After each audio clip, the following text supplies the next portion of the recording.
Are you satisfied with your understanding of sustainability? If you are not, imagine a journey together, a pluralistic one, with academia, innovators, startups, NGOs, all looking for solutions to the greatest challenge of our time.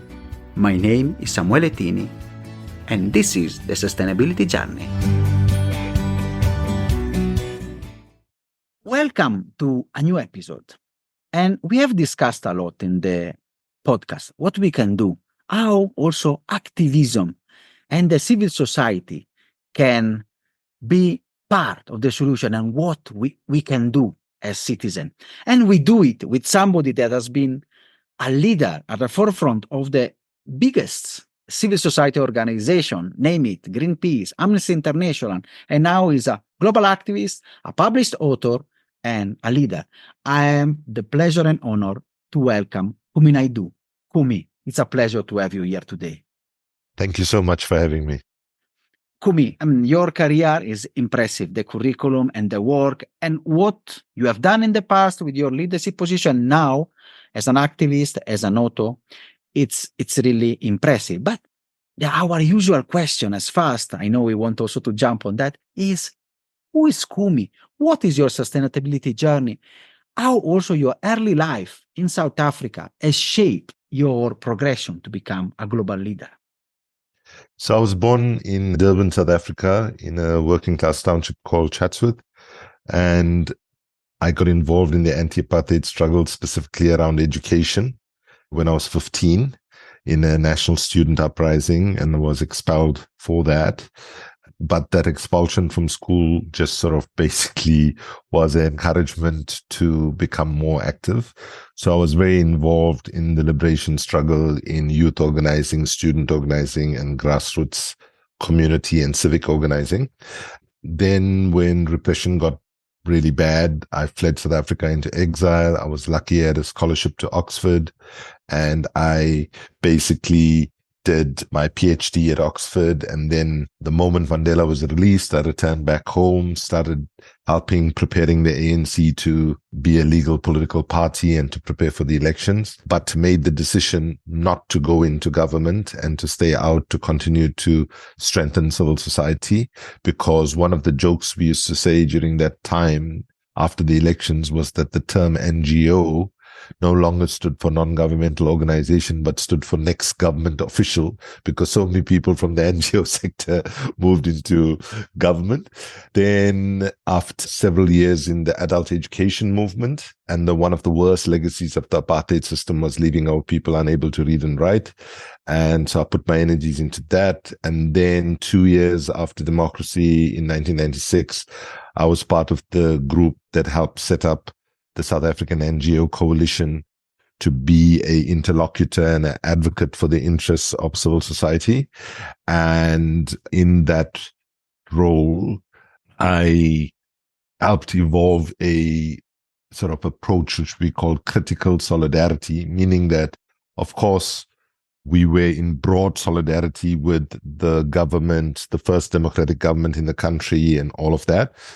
But we said that solidarity had to be on the basis of criticism. Because one of the things that the government often would say is, oh, don't make those demands because it's going to take us a long-term time to reverse the legacy of apartheid. You can't change the legacy, which we agreed with.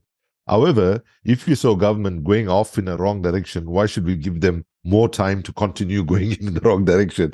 So we, from the get-go, were quite, the South African NGO Coalition played a very important role in shaping the relationship between the state and civil society. Then, it became clear to me more and more that, even if we had good governments and good governance on the African continent, the reality is that many powerful decisions around climate, around trade, around economy, around finance, and so on, are all made at the global level.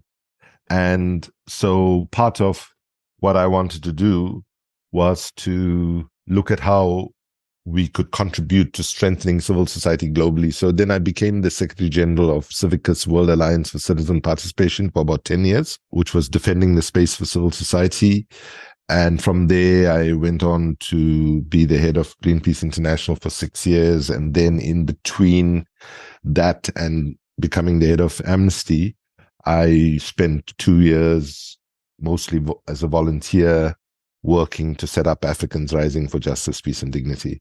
I now put a lot of my energy into addressing one of the key challenges of the moment we find ourselves as activists, and that is we are not succeeding to communicate, especially on climate, the urgency and clarity of why people need to act on a much bigger scale than any other movement has been able to mobilize people to act. Because if we fully understand the scale that we are facing, then what is needed is, in fact, the largest level of citizen mobilization that we've ever seen on this planet before. Because as Naomi Klein says in this book, in a book, This Changes Everything, on climate, we have to recognize that incremental changes are not going to get us where we need to. We have to change our economic system and so on. So part of my energies now go into supporting the Community Arts Network, which is very much focused on promoting Activism, which is about harnessing the power of arts and culture to reach a much larger number of people. I also had a personal tragedy. My son committed suicide almost 2 years ago, and I put quite a lot. He was a famous musician and very, very successful in terms of mobilizing people around his music and so on. And so we have a foundation called the Ricky Rick Foundation for the promotion of Activism, which is building on his legacy as well as supporting mental health. And currently, for this year, I'm based for the next 11 months in Stanford University, where I'm visiting lecturer for a year, working on these issues. Thank you, Kumi, also for sharing your journey, a successful one. You had your also ups and downs, and I think you are overcoming also and supporting and using it as a power, not to transform and work in this space, empowering people and put them become active in solving the problems. And I really want to ask one, you have mentioned we have a problem. And since we are on the sustainability journey, I wanted to ask, because of your long experience, the link and the relationship between environmental justice, human rights, how social justice, all these words that we hear and discuss, if you can clarify, and also understand which is how they operate together and can be complemented rather than working in isolation. And I'm sure you have plenty of examples from your previous experience and your recent experience on how we can put together these two important parts. So when I joined Greenpeace in 2009, I had to do a lot of interviews, with media in different parts of the world. And one of the questions that I got asked in different shapes and forms, but essentially people were saying, oh, you're mainly an anti-poverty activist and a human rights and democracy and gender equity person. Are you leaving all of that to now go to the environment? And my answer then in 2009 was the struggle to avert catastrophic climate change and ensure environmental sustainability, and the struggle for social and economic justice more broadly can, must, and should be seen as two sides of the same coin. And one of the disservices that Western environmentalism did was allowing climate change to be framed as an environmental issue. Climate change is a cross-cutting issue. It's about our economy, it's about our energy system, it's about our agricultural system, our transport system, and so on. And what is needed right now is for us to listen to what the feminist movement taught us decades ago, when they said it was critically important that we embrace the idea of intersectionality. If you want to advance the question of women's rights, you can't do that without understanding how that intersects with race, with class, with religion, with ability, and all of those things. So if you look at the Global South, for example, and one of the main kind of hesitations that many governments profess when they are being asked to move in the direction of urgent climate action. They say, well, the people in the rich countries of the world, they dominated us economically by exploiting fossil fuels. And now they are saying to us that, oh, you cannot use fossil fuels. And they still continue to use and give trillions of dollars in subsidies. But what we try to say to our governments is, understand, if we are sharp and strategic, we don't have to see it as a loss, right? Because the successful countries, companies, organizations of the future are those that get as far ahead of the green economy, inclusive green economy curve now, right? So, for example, if you look at job creation potential, when we look at energy options, right? When we look at, say, now some countries are looking at nuclear as a possibility, when nuclear is too expensive, too dangerous, and will deliver too little, too late in terms of addressing climate, right? Nuclear industry, for example, in terms of job creation, creates some highly specialized jobs for some highly qualified people. But once it's all set up and the thing is constructed, it's not a big job creator. And in any case, nuclear now is significantly more expensive than solar and wind, and we shouldn't be doing that, as well as safety and other considerations. So the best projects I have seen around the world is ones where, for example, you do an energy intervention, right? Like, say, even with solar, right? But you construct it in a way that you think about using the land below for agriculture or certain kinds of agriculture and so on. So it's critically important right now that any environmental intervention needs to have a significant social component where we are enhancing people's health, employment creation, and so on. And if we are able to do that more successfully, I think we can get more governments, especially in the global south, to move much faster than they are currently moving. Let me just say, I have sympathy with countries in the global south, yes, for the hypocrisy of the global north in terms of how they have functioned on this. I mean, you saw Europe, for example, where like pushing everybody to go in a particular direction, and suddenly when the horrible invasion of Ukraine happens, then the Europeans are far too important not to have energy, right? So therefore they then start expanding again in fossil fuels and so on. And this is a kind of double standard that we must address if we are to move forward. So it's not as if we're saying to governments in the global south, you don't have a legitimate grievance here. You do, but you cannot bury your head in the sand when it is our people in the global south that are paying the first and most brutal impacts of climate change. And that is why we have campaigned and succeeded in campaigning for, amongst other things, the Green Climate Fund and the Loss and Damage Fund. Admittedly, it was a big struggle to get those things in place, and still the global north is not fulfilling its responsibility to make sure money flows into that. But I think intersectional approach, and I think if in the Rio summit in 1992, when we first recognized, and if you go and look at the details of it, the intersectionality was all over the place, right? It's always been there, but sadly, political power brokers don't seem to embrace it as they need to. Thank you so much, Kumi, for this analysis. And I want to take some of your reflection and going a bit further to see, you have been a critic and, of bodies, rightly, I would say, of bodies like World Economic Forum, the hypocrisy of the West, and you are elaborating a vision of system redesign.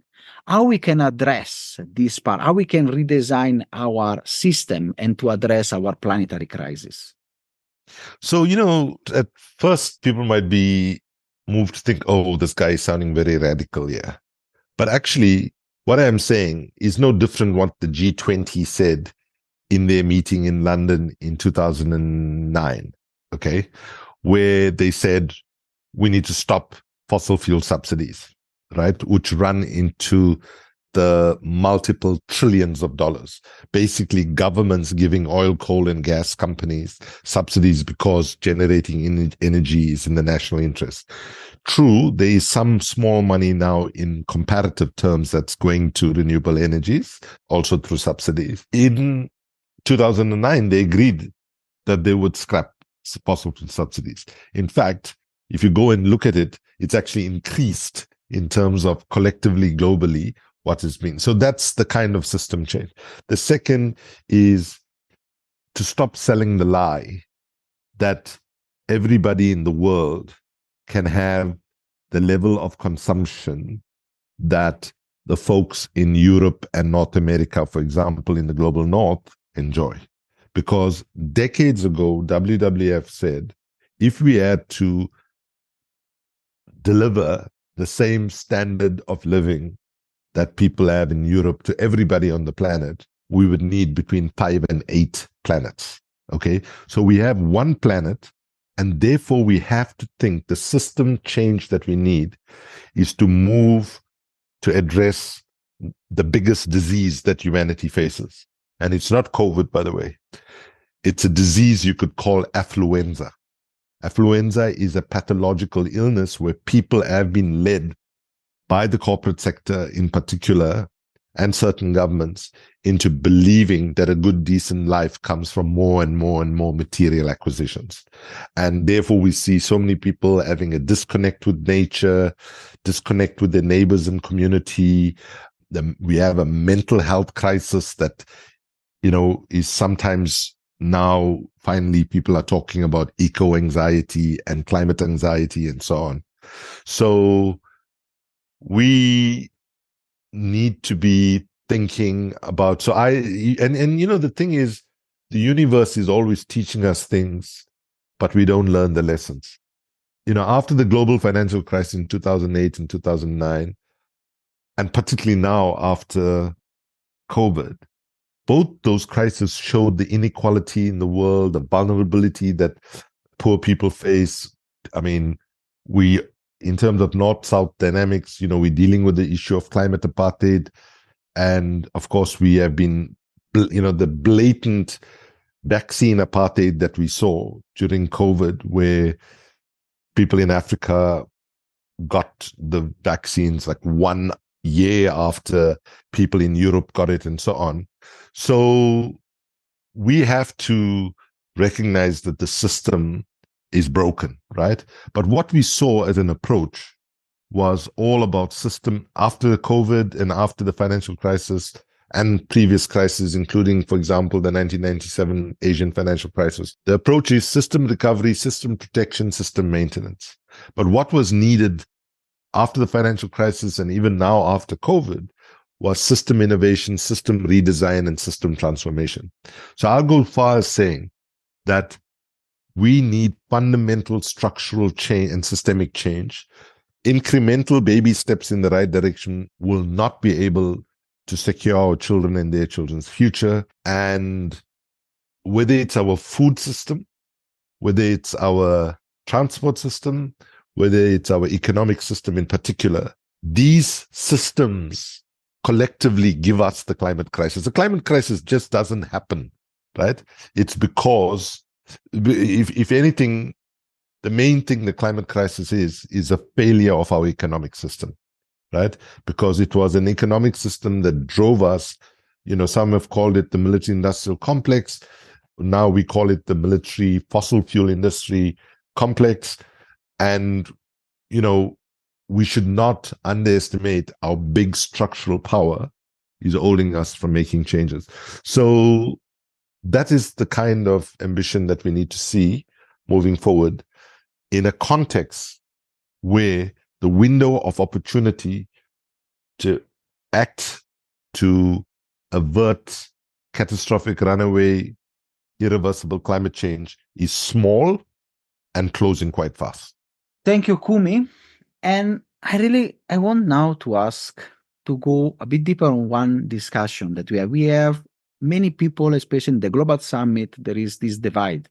I've been at COP, I've been other discussions, you see the divide from the Global South, the Global North. And you have been painstaking voice that is trying to support, and especially from the civil society part. And you have founded, and you have also the founding chair of the African Risings for Justice, Peace and Dignity organization. And you have laid the ground and discussed the Kilimanjaro Declaration. Now you have updated. Which are the principle and goal for the declaration? How this relates with the climate crisis and the role, especially of Africa within the Global South? The main message of Africans Rising in the past and today is that we desperately need the maximum level of social, economic, political integration of the African countries. Basically, the boundaries of the countries that make up Africa was not determined by the peoples of Africa. It was determined at a conference in Berlin where European colonial powers got together and carved up the continent. So while we cannot reverse fundamentally the legacy of colonialism, slavery, and so on, we have to move forward now, including looking at what we can learn from the European Union experiment, right? So when the European Union adopted the euro, I immediately said in 2000, if Europe can have a euro, I don't see why Africa can't have an afro. And I wasn't referring to the hairstyle, but I was referring to, so to address the different challenges that we face, including the climate challenge, we are saying that Africa's best chance is to mobilize the greatest level of Pan-African unity to be able to stand on global platforms and engage the United Nations and other structures like COP and so on with greater effectiveness, greater unity, and so on. But for Africa, the climate crisis is the biggest thing that we face. And people must be very clear that already we are seeing the hand of climate change in terms of migration patterns, droughts, flooding, internal displacement, and so on. And we don't even need the science anymore to tell us that we've got a problem. We can see it with our own eyes. And therefore, Africans Rising is playing an important role in mobilizing trade unions, NGOs, faith organizations, and individuals into working to address the challenge of corruption, gender equity, economic equity, and climate injustice. And those are what's in academia, the institutional voids, the many voids that they are in there, and which are, I think, hindering the development of one of the areas that is supposed to be the most populous, the most growing areas will be in 2050 and 2100 will be the most populous area in the world. So it's really important now, and I really like that part because as we know, and we live, especially having lived in so many countries in Africa, my experience, when you pass the border, you get another language. However, the ethnic group, or what we call here in the tribe, is the same. And there were people, there were no boundaries, but they were now put a boundary there, which sometimes is an hindrance and can be also a moment of tension. So I want to ask now this question. We have discussed, okay, redesign, the role of Africa and the work and support of the civil society. I want to know now, civil society, it is also not very welcome sometimes in our world. I want to add this bit of reflection because from all part of the world, being in our continent, being in Europe, in mainstream media and others, or even in Asia, the word NGO, civil society is now looked by suspicion. Activism, as you said, is radicalism, and how we can change also a bit this now. How we can really show that we need our activism and work to really change and not have them framed as the typical bunch of idealists, of radical guys, which are now destructive even or poisonous, as some politicians all over the country they're saying, telling us. Right now, Civicus World Alliance for Citizen Participation, which tracks the space for civil society in different countries, has been shouting out for more than a decade that the space for civic action is shrinking. Whether it's in the north or in the south, whether it's in countries that claim to be promoters of democracy or not, we're seeing it everywhere, right? And let me give you a statistic that is horrifying.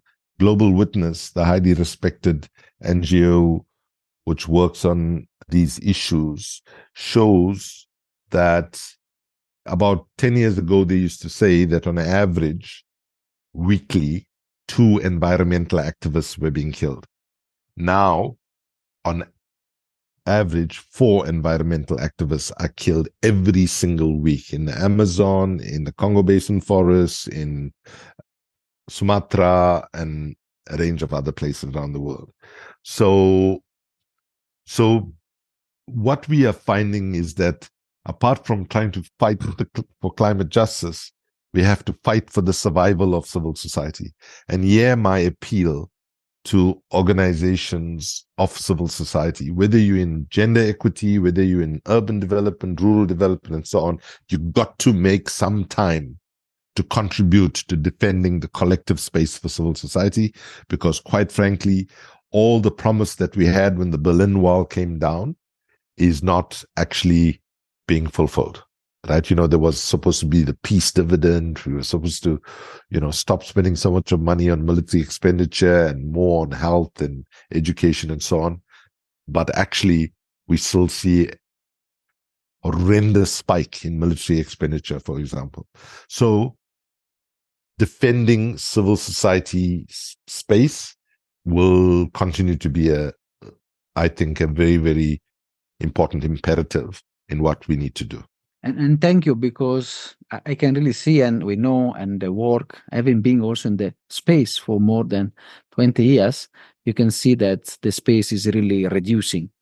And I want to ask a question about the trends. One of the trends in global activism is the role of technology, social media, and what, how this has changed also a bit the landscape of activism.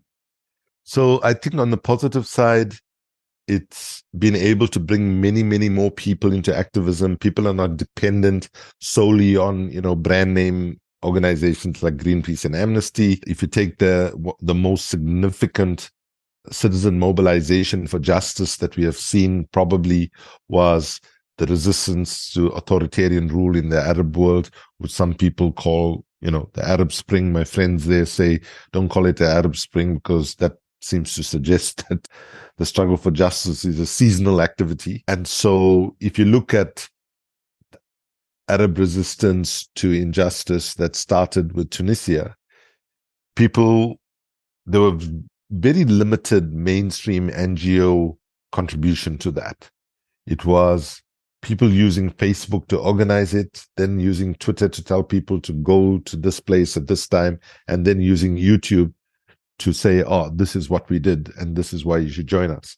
And so what we are seeing on the positive side is that it has contributed to transnational organizing in particular, as well as within countries, in very, very powerful ways. And it also means, from a repression point of view, it's harder to repress organizations that are more decentralized, less bureaucratic, more volunteer driven, and so on. But I do want to just conclude by noting on the negative side that it's also allowed the emergence of fascism. We see how Donald Trump used Facebook micro-targeting to win the 2016 election, where they weaponize all sorts of identities, and they use xenophobia and Islamophobia and anti-Semitism and so on as ways of mobilizing.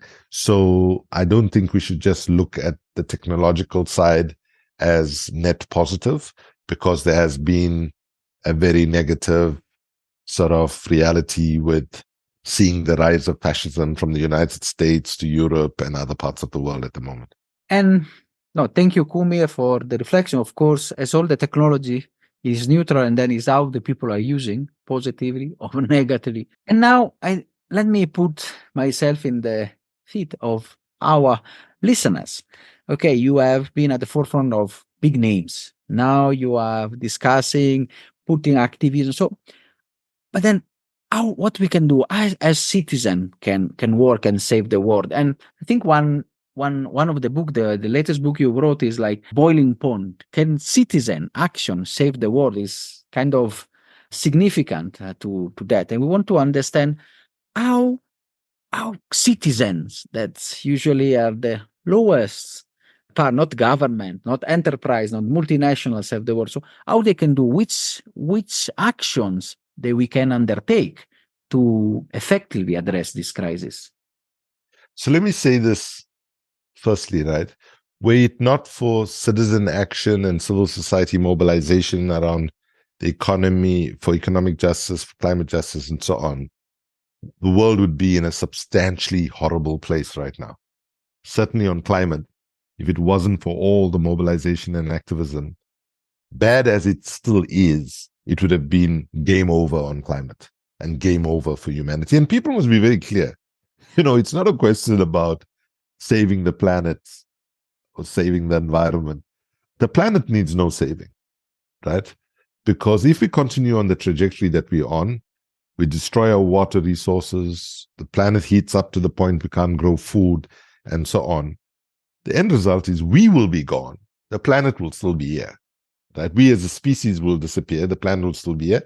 And truth be said, for everybody who's concerned about saving the planet, once we become extinct as a species, the oceans will recover, the forests will grow back, and so on. So we need to understand that the struggle to avert catastrophic climate change is nothing less and nothing more than saving our children and their children's futures. Having said that, because activism starts off at a point where we are focused on how people are oppressed, marginalized, excluded, repressed, and so on, sometimes, in fact, quite often, especially when we're talking about international organizations within civil society, which sadly are still very dominated in the North and still have very obvious reflections of structural racism. If you look at the starting point, and the starting point basically is one where the starting... Have I lost you? So the starting point sometimes ends up with people thinking that because people have suffered so much, colonialism, slavery, all of that, that they have much less agency than in reality they have. So my message is basically there are multiple pathways to climate justice, and there are multiple pathways for popular participation. And we have to put people at the center of our efforts and so on. So, for example, harnessing our